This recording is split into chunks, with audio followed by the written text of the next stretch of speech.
everything you do, God knows how to circulate it. He knows how to place it back where it's needed most, and that's how he knows exactly where to give it back. No, I don't expect anything that will come back to me, but what I'm doing is I'm just doing it, and then the people will feel that there is God because, Through you. yeah, because God has no legs, God has no mouth, God has no hand to come down and do it for you. Pero He will guide you as long as you take the first step that you need to do, and you just say, ikaw na bahala, and He does it. He does it, and it comes to you. Like there's a saint, they call him San Isidro.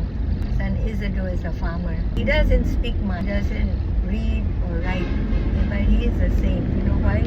He just goes to work, passes by to the chapel, and he will say, Lord, nandito ako, papasok na ako. So, what does it mean? Bahala ka na. Bahala ka na. Babalik siya. Salamat, Lord, natapos ko yung araw ko. Ayan, abundant na yung kanyang farming.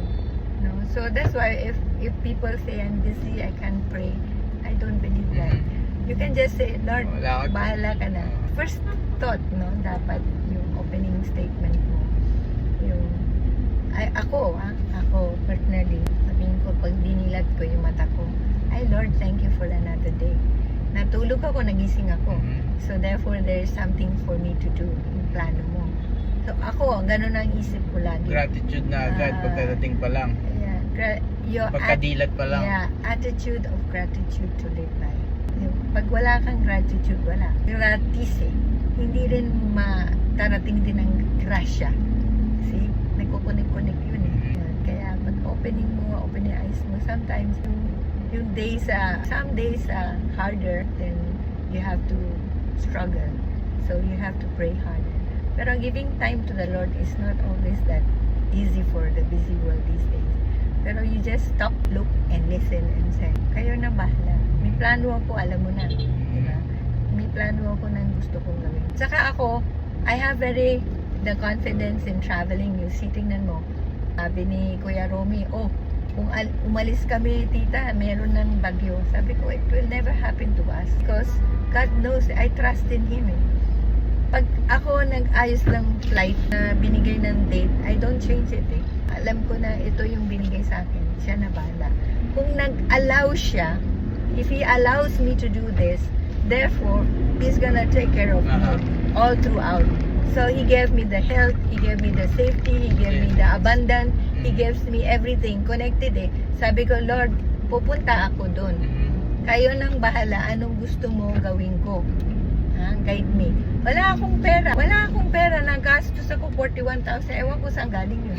Diba? Pag kinumpute ko, tinignan ko, paano nangyari? Na-multiply I just trust in Him. Gusto ko magbigay. Nakita niya anong nandito Gusto ko lang magbigay.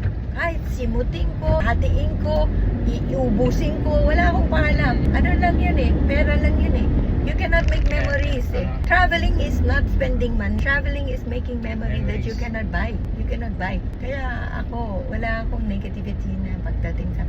Pag sinabi na, may booking na ako, aalis ako, ibig sabihin, ayusin niya. Kasi allowed niya Kung hindi siya nag-allow, wala akong ticket. Wala bibigay sa akin ng ticket. Wala bibigay na baon. Wala. Sabi ko, ikaw nang bala. Kasi ang gagawin ko, ano ba mission ko? Diba?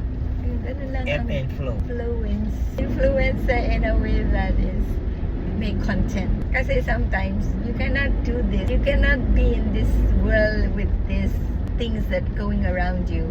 You cannot live by without spirituality. Without spirituality, it wouldn't bring me where I am right now today, having lost, love, loss, and loneliness. It will not happen, of course, without spirituality and family support. And family ties is very important. That's what my father said, no?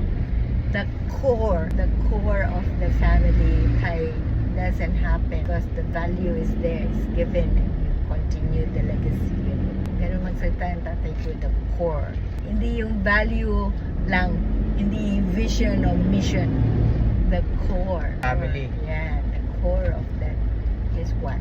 The family.